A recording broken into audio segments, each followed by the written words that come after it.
Hello, I'm Xavier, and this is my Get Intimate with God journal. I believe it's video number 6.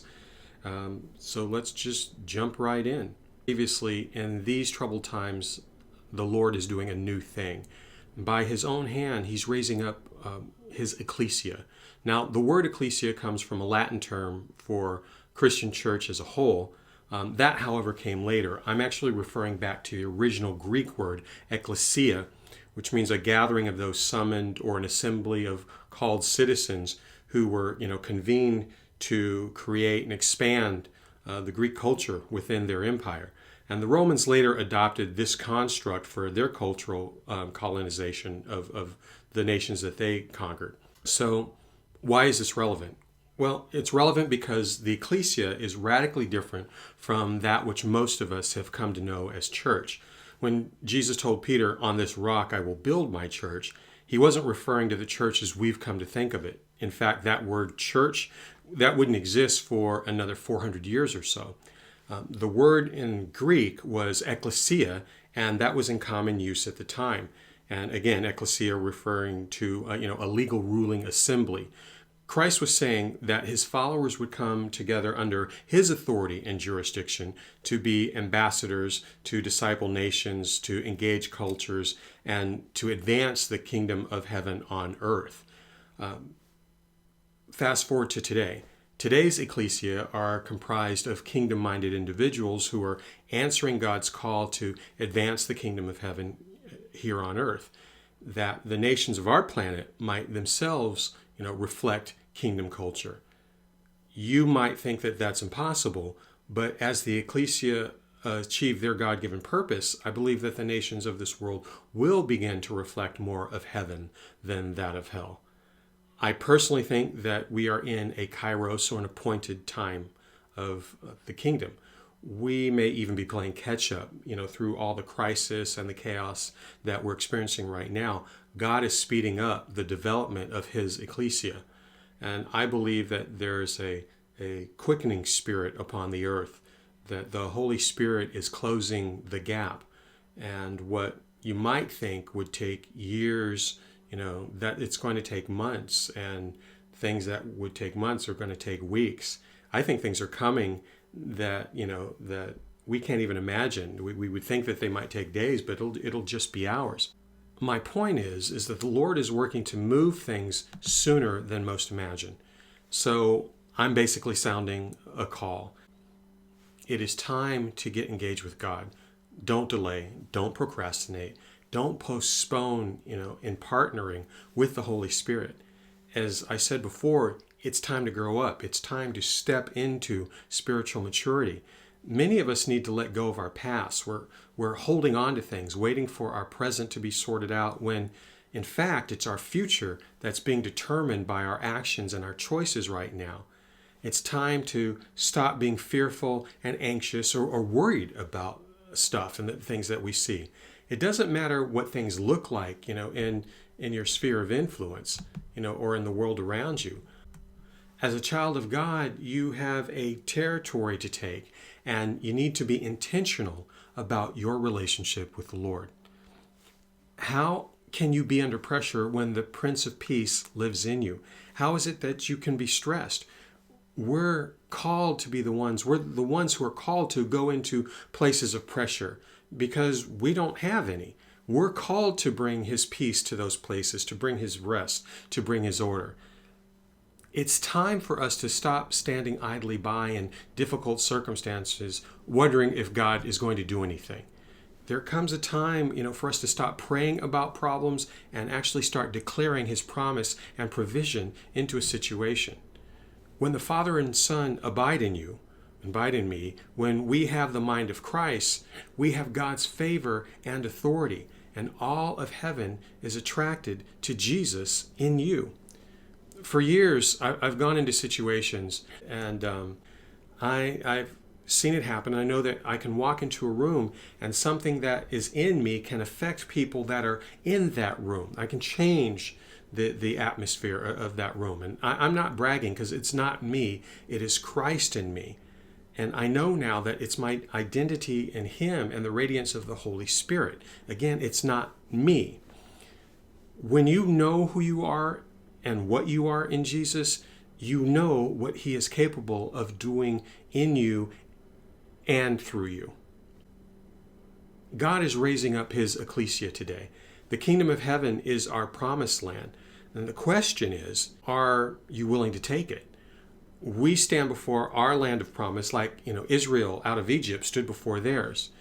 I'm not going to read it, but if you look in the book of Numbers, chapters 13 and 14, specifically 13:25 through 14:11, it relates the story of the dozen scouts that Moses sent into the land that God had promised them.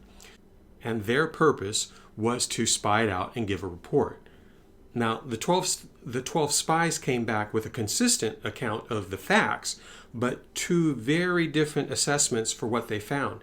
10 had one interpretation of what those facts meant, and the land was great, but giants inhabited it.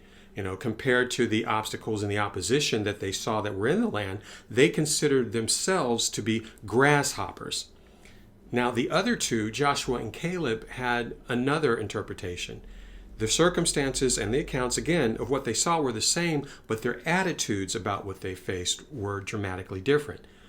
Joshua and Caleb believed that God would give the land to them and that they would have houses that they did not build, vineyards they did not plant, wells they didn't dig, and that they would receive the wealth of the wicked, much like they received the wealth of Egypt when they left. So these two men, knowing who was with them, looked at the situation, same circumstances, but they looked at it and saw opportunity. They trusted God. They realized that the giants were going to be their prey, and they didn't react to the obvious circumstance and the situations that they perceived with their eyes, but instead they chose to respond to the promise that God had made them, that God had given Israel. They understood that if God told them to go into the land, that he was going to go before them, and he was going to help them address all of these issues and problems. What's my point? My point is that the person who has no intimate relationship with God has little faith or trust in him. And those people are just grasshoppers in the making. And grasshoppers can't inherit. If you cannot come into alignment with God, if you just want business as usual, or you just want it easier, you want it comfortable or whatever, you simply will not stand the heat of this new thing that God is doing and accelerating right now. What the Lord desires will come to pass, and even if it means waiting for someone to step into the role, that he ordained. So what role is that? Let me read this for you. Hebrews 10. But our high priest offered himself to God as a single sacrifice for sins, good for all time. Then he sat down in the place of honor at God's right hand. There he waits until his enemies are humbled and made a footstool under his feet. For by that one offering he forever made perfect those who are being made holy. God is on the throne in this verse. Jesus is on the throne at his right hand. So then, who is he waiting on to humble his enemies and make them a footstool under his feet? Who's going to subdue them? Who's going to subdue the enemies of God? Well, the book of Revelation tells us that the saints triumphed over the enemy by the blood of the Lamb, by his sacrifice, and the word of their testimony, to advance his kingdom, in order to restore what God had intended for man in the first place. Then Adam lost it, and Christ had to come and pay the price for our sin so that he could give it back to us. Now, unfortunately, we have largely forgotten what true intercession really is.